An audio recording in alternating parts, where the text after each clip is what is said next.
Teman-teman jadi dokter, niatnya cari uang. Ya paling dia dapat uang yang dia pikirkan. Karena itu keyakinan. Tetapi kalau saya jadi dokter karena saya diberi ilmu oleh Allah untuk menolong orang-orang yang butuh pertolongan. Saya akan tolong orang-orang yang butuh pertolongan medis. Dengan sepenuh hati saya. Karena saya percaya, saya sedang dipakai Allah menjadi kepanjangan tangannya untuk menyampaikan cinta kasih Allah lewat peran saya sebagai dokter. Apa uang tidak datang? Lebih banyak. Jadi kita bukan mengejar uang, uangnya yang mengejar kita. Tidak terhormat manusia yang mulia mengejar-ngejar uang. Uang itu harus ngejar kita. Makanya uang harus rindu sama kita ya. Nah kalau ingin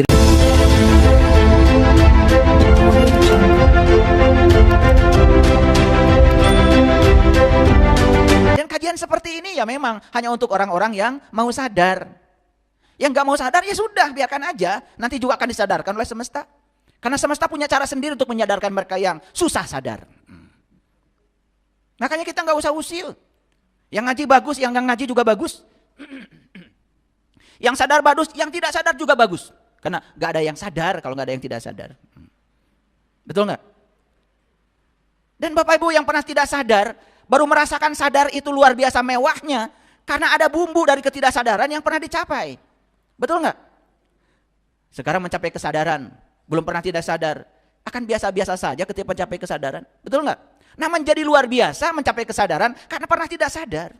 Makanya begitu lihat orang yang tidak sadar, jangan usil, kamu juga pernah tidak sadar. Betul nggak? Dan kita juga pernah melewati jalan itu. Oleh karena itu ya doakan saja, semoga cepat sadar, gitu aja. Apa perasaan kita tentang pekerjaan? Coba saya mau nanya. Bapak Ibu. Ini saya yakin pernah bekerja ya. Buat apa sih pada bekerja? Cari uang. Tuh. Jawabannya kan sama seperti kebanyakan orang. Makanya nasibnya juga sama. Gak ada saya tanya kenapa Anda bekerja. Saya bekerja karena saya hidup. Hidup itu untuk bekerja. Saya tidak mau bekerja untuk hidup. Orang yang bekerja untuk hidup sekarang ini gak mungkin ngaji di sini. Pasti dia sedang bekerja untuk mempertahankan hidup. Karena bagi dia, ngaji aja seperti ini, penghasilannya hilang. Karena tidak bisa hidup. Jadi bersyukur gak bisa ngaji? Bersyukur. Berarti ini sudah kelompok manusia yang hidup untuk bekerja. Kalau hidup untuk bekerja, itu mulai berkah itu. Kenapa? Dia sudah hidup. Yang bekerja untuk hidup, belum hidup. Kan baru bekerja. Untuk mempertahankan hidup. Coba, hanya mempertahankan hidup saja sudah susah.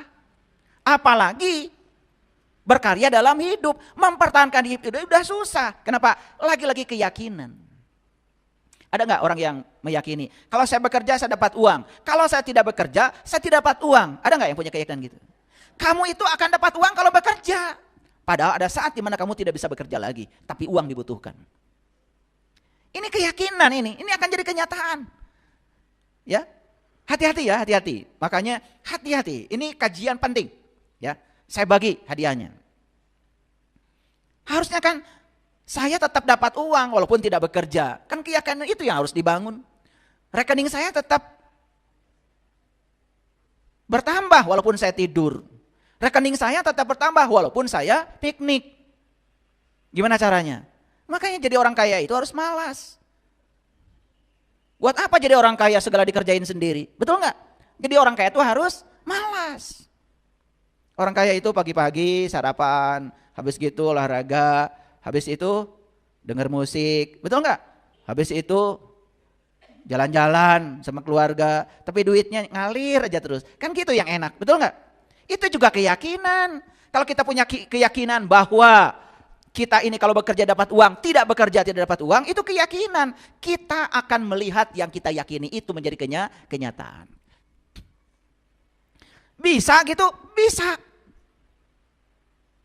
Gimana caranya? Nah, ini caranya.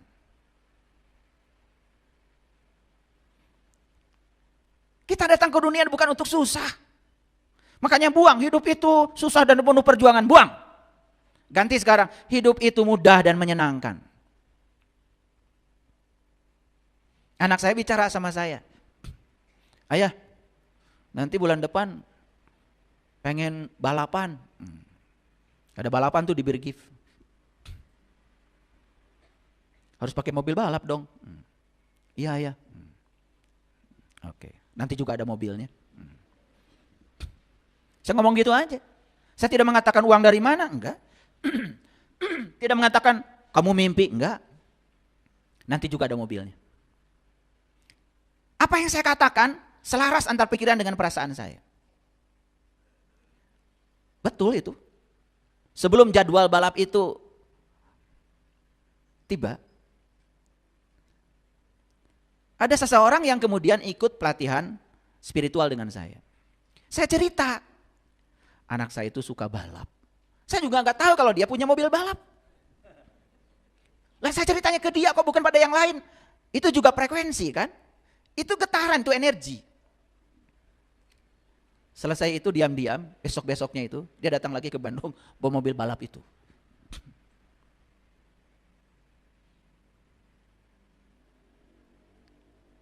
Kita selalu berpikir bahwa uang itu segalanya. Untuk mewujudkan segala keinginan kita harus selalu dengan uang. Maka kita jadi capek ngejar-ngejar uang. Betul nggak? Padahal uang kalau udah ada juga dibelikan. Hati-hati dengan pikiran. Begitu kita mengatakan pekerjaan ini satu-satunya yang bisa menghasilkan uang. Dan uang satu-satunya yang bisa mewujudkan semua kebutuhan kita. Kita akan terpatri di pikiran kita. Semua yang kita yakini, walaupun belum terlihat sekarang, suatu saat akan mewujud menjadi kenyataan yang bisa kita lihat. Paham ya? Oke. Sama untuk yang lain-lain. Untuk hubungan pribadi, sama. Ya, seperti itu. Jadi hati-hati dengan suasana hati dan perasaan kita. Karena ada hubungan yang tak terputuskan dengan dunia kasat mata. Apa yang kita rasakan ini ada hubungan dengan dunia kasat mata. Bapak Ibu, lagi tidak punya uang, tiba-tiba ada tagihan. Bagaimana perasaannya?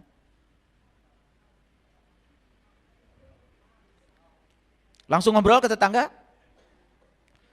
Langsung curhat sana sini? Perasaan yang tidak enak ini diperkuat oleh kita sendiri. Pertama kita sedang tidak punya uang, tiba-tiba dapat tagihan. Itu akan memperbesar utang kita. Dan tagihan tidak terbayar, setelah itu kita akan punya utang baru lagi. Percaya sama saya. Tapi kalau kita bisa menjaga perasaan kita, jaga perasaan kita. Gimana caranya? Disitulah pentingnya kita belajar keterampilan menjaga perasaan di frekuensi positif. Apa bisa? Bisa. Contoh. Ini tagihan apa nih? Tagihan listrik misalnya. Ketika kita merasa ketika bayar tagihan itu uang kita dirampok, uang kita berkurang, maka uang itu sedih dengan perasaan kita. Dan kesedihan pada perasaan kita membuat uang itu tidak rindu lagi untuk datang kepada kita. Coba sekarang dirubah pikiran dan perasaannya. Oh, saya sudah merasakan tidak ada listrik itu seperti apa. 2 jam, 3 jam gak ada listrik itu seperti apa. Saya membayar tagihan ke PLN ini bukan perampokan PLN pada saya, bukan. Saya ingin mengembalikan jasa baik PLN. Saya ingin berterima kasih pada para penemu listrik. Saya ingin PLN di Indonesia ini tetap bersinar. Tetap ngasih cahaya pada semua masyarakat. Biar perusahaan ini tidak boleh jatuh. Dan kalau saya bayar ini berarti karyawan PLN pun semua yang mengurus listrik itu juga mereka sejahtera. Itu namanya perasaan positif. Tapi begitu ada tagihan merasa dirampok. Udah gitu dikeluhkan. Ini listrik bulan ini mahal. Lah kamu kan yang pakai. Lihat. Orang yang suka protes pada uang. Lihat. Tambah sulit sama uang. Nih, di sini ada. Yang suka berantem soal uang di rumah, ada di sini orangnya. Merindukan uang, tapi uang itu dijadikan sebagai kambing hitam untuk membuat perasaan kita jadi buruk. Bahkan ada orang di ruangan ini, ketika dapat gaji tidak bahagia. Saya tahu orangnya, perlu saya tunjuk? Uang sudah datang dia tidak bahagia. Kenapa? Pikiran mulai mikir. Wah, ini SPP anak, ini. Perasaan langsung negatif kata uang. Tekaduhung aing mah datang ke dia.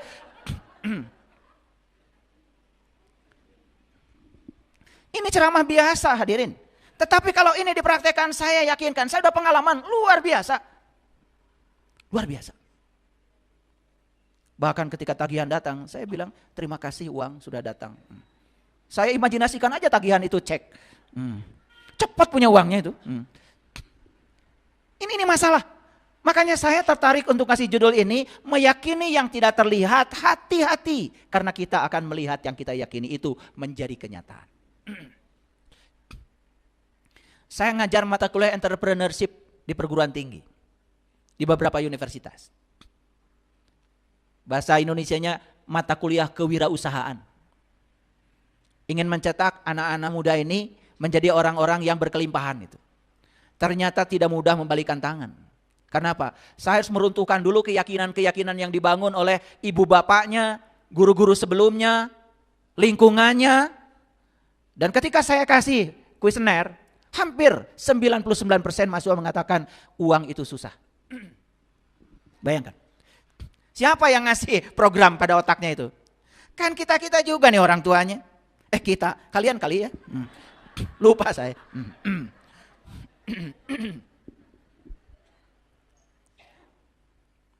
Kita ini selalu berpikir bahwa segala kebutuhan hidup harus dipenuhi oleh uang. Makanya kita jadi mengejar-ngejar uang. Coba sekarang kita bisnis, bekerja, dirubah. Saya datang ke dunia ini diberi keahlian saya memasak. Dan mulai sekarang saya akan melayani orang-orang yang tidak bisa memasak. Biar mereka dapat makanan yang enak. Lupakan uang. Buka catering. Tapi niatnya begitu, bismillahnya. Saksikan saya. Bahkan uang yang datang itu lebih berkah. Daripada kita jualan makanan mencari uang. Sedikit saja dirubahnya. Tapi saksikan. Berkahnya akan luar biasa berlimpah. Ayo. Teman-teman jadi dokter. Niatnya cari uang. Ya paling dia dapat uang. Yang dia pikirkan. Karena itu keyakinan. Tetapi kalau saya jadi dokter karena saya diberi ilmu oleh Allah. Untuk menolong orang-orang yang butuh pertolongan. Saya akan tolong orang-orang yang butuh pertolongan medis. Dengan sepenuh hati saya. Karena saya percaya. Saya sedang dipakai Allah menjadi kepanjangan tangannya. Untuk menyampaikan cinta kasih Allah lewat peran saya sebagai dokter. Apa uang tidak datang? Lebih banyak. Jadi kita bukan mengejar uang. Uangnya yang mengejar kita. Tidak terhormat manusia yang mulia mengejar-ngejar uang. Uang itu harus ngejar kita. Makanya uang harus rindu sama kita ya. Nah kalau ingin dirindukan uang nanti ikut pelatihan khusus. Tanggal 10 Oktober saya khusus akan memberikan pelatihan khusus bagaimana dirindukan uang. Ya. Bayar. Lah, begitu saya bilang bayar langsung otak mikir lagi. Masa harus bayar, kamu akan dijauhi uang. Itu perasaannya negatif berarti. Maka lihat orang-orang yang suka mempermasalahkan. Ya. Lihat saya semuanya. Ada sepatu baru, bagus. Mahal. Tuh, mau akak beli. Nepi ka iraha oge. Karena perasaan terhadap uangnya negatif. Ya. Lihat mobil baru, ya keluaran baru lewat gitu. Uang dari mana? Udah gitu ngomong lagi. Itu orang bisa beli mobil itu duit dari mana ya? Jangan-jangan katanya ke Gunung Kawi tuh. Orang yang perasaannya negatif seperti itu orang yang sedang mengalami ketiadaan cinta. Hidupnya tidak akan berubah. Nih saya kasih tahu yang belum punya mobil. Kalau tetangga beli mobil, coba luapkan perasaan. Seakan-akan ya. Seakan-akan mobil itu sudah ada di tangan kita. Dan kita merasa bahagia. Datang ke sana sampaikan, luar biasa Bapak. Sudah kebeli mobil, saya ikut berbahagia Bapak. Kalau kita bisa melampaui bahagianya daripada yang beli mobil. Mobil itu akan menjadi milik kita. Sesederhana itu Bapak Ibu. Iya mah batur beli mobil. Mana yang nanulir? Waduh. Ya, ada orang beli sawah tetangga. Aduh, selamat Bapak Ibu udah beli sawah. Semoga saya juga nanti suatu saat kebagian ya berkahnya. Betul enggak? Nanti saya ikut ya. Kalau panen ajak dong gitu. Ikut bahagia. Pasti kapeceretan. Betul enggak? Iya mau batur beli sawah kalau ke eta duit di mana? Tuh. Orang yang tidak pernah bahagia lihat orang lain mendapatkan kebahagiaan dan kesuksesan. Dia tidak akan pernah merasakan itu. Hati-hati. Ini ilmu mahal ya. Mahal enggak? Mahal ilmu ini. Tapi saya bagikan. Saya bagikan. Gratis. Yang ini. Jadi hidup hanya merespon kita. Jadi hidup adalah undangan kita. Sampai sini setuju? Yuk kita serang jujur. Oh kalau begitu semua yang hadir dalam kehidupan saya. Hari ini semua undangan saya. Yes.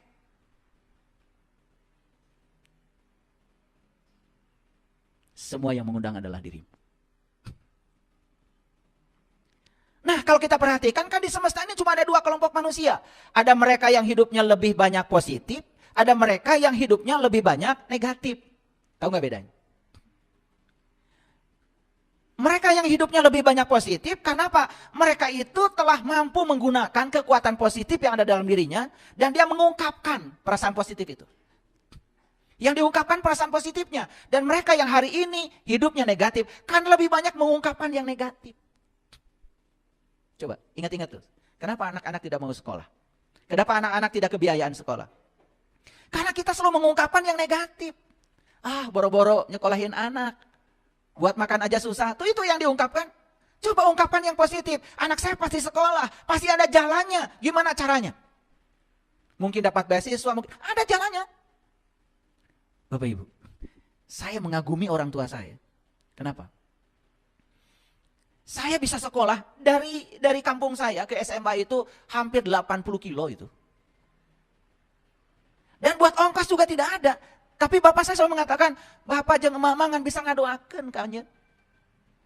Da sakieu kaya anak-anak, tapi insya Allah mun hayang sakola pasti sakola. Itu maghrib, saya pergi dari rumah ke jalan. Gak bawa uang seperak pun coba.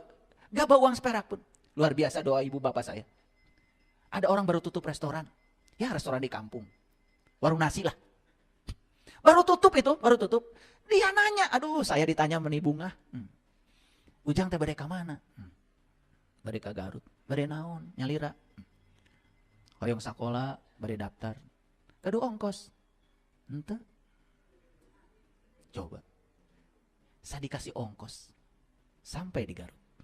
Nanti di Garut kota ada yang nanya lagi. Ya. Ujang teh di mana? Bade daftar ka sakola. Kulam di mana? Teu gaduh wargi di dieu. Gaduh artos. Henteu. Saya tadi dia ngongkos. Ada aja pertolongan. Atas di dia itu tiasa adan tuh. Oh adan mah eta mah tiap dinten. Di tes adan. Suara saya bagus. Tos we cenah ayeuna mah ngawuruk ngaos di dia tuh. Ketemu jalan lagi. Itu cerita di Garut. Mau sekolah ke Bandung sama ceritanya begitu. Tapi saya bisa sekolah. Ternyata tangan-tangan semesta itu yang dipikirkan oleh kita. Tarik saja oleh kita. Maka tangan-tangan semesta akan datang untuk mewujudkan segala yang kita mau. Makanya jangan pernah berpikir cara. Hebat Allah itu. Yang penting ungkapkan perasaan positif. Tapi selama ini kita selalu mengukur Allah dengan ukuran kita, dengan dompet kita, dengan saldo kita. Kita nggak percaya kepada Allah. Makanya Asmaul Husna itu bukan dinadomkan. Ar-Rahman, ya Allah, aku berasal dari Engkau yang Maha Pengasih. Berarti aku harus menjadi pengasih. Ar-Rahim, ya Allah, aku berasal dari Engkau yang Maha Penyayang. Sumberku adalah Engkau. Aku adalah bagian dari dirimu, ya Allah. Berarti aku harus menjadi penyayang. Al-Malik, ya Allah, Engkau yang Maha memiliki segalanya. Dan bagian dari dirimu ada dalam aku. Engkau meliputi diriku. Izinkan aku untuk memiliki sebagian kecil dari apa yang Kau miliki untuk memenuhi kebutuhan hidupku. Ar-Rahman, Ar-Rahim, Al-Malik, Al-Qudus, As-Salam, Al-Mu'min, Al-Mu'min. Coba larapkan dalam diri. Aduh itu Asmaul Husna luar biasa. Itu yang dikatakan di Quran. Walillahil asma'ul husna fad'uhu biha. Allah punya Asmaul Husna. Berdoalah kepada Allah dengan Asmaul Husna. Berdoa dengan Asmaul Husna itu begitu. Wujudkan sifat-sifat dia dalam diri kita. Bukan dinadomkan. Aduh. Ya Allah, ya Rahman, ya Rahim, ya Malik. Begitu anak bangor, melotot. Baru aja nadom. Kumaha. Pas alia betul? Nah itu, ngaji itu kayak gitu ya, nggak jelas. Yang diaji dengan kehidupan tidak koheren. Ulangi ya, yang banyak positif hidupnya sebetulnya sederhana. Karena dia mengungkapkan yang positif aja sepanjang hidupnya. Tidak ada keterbatasan. Kamu nanti pasti sekolah, nanti kamu pasti punya rumah Rumahmu pasti besar, mobilmu pasti punya, pekerjaan pasti dapat yang bagus. Ungkapkan aja semua itu yang positif. Daripada kita mengungkapkan, awas ya, cari uang tuh susah. Cari pekerjaan tuh sekarang luar biasa susah. Tuh, kata susah sudah masuk di otak kita, itu jadi keyakinan, jadi belief system. Makanya meyakini yang tidak terlihat, hati-hati. Sekarang belum terlihat, tapi apa yang kita yakini, walaupun belum terlihat, suatu saat kita akan melihat.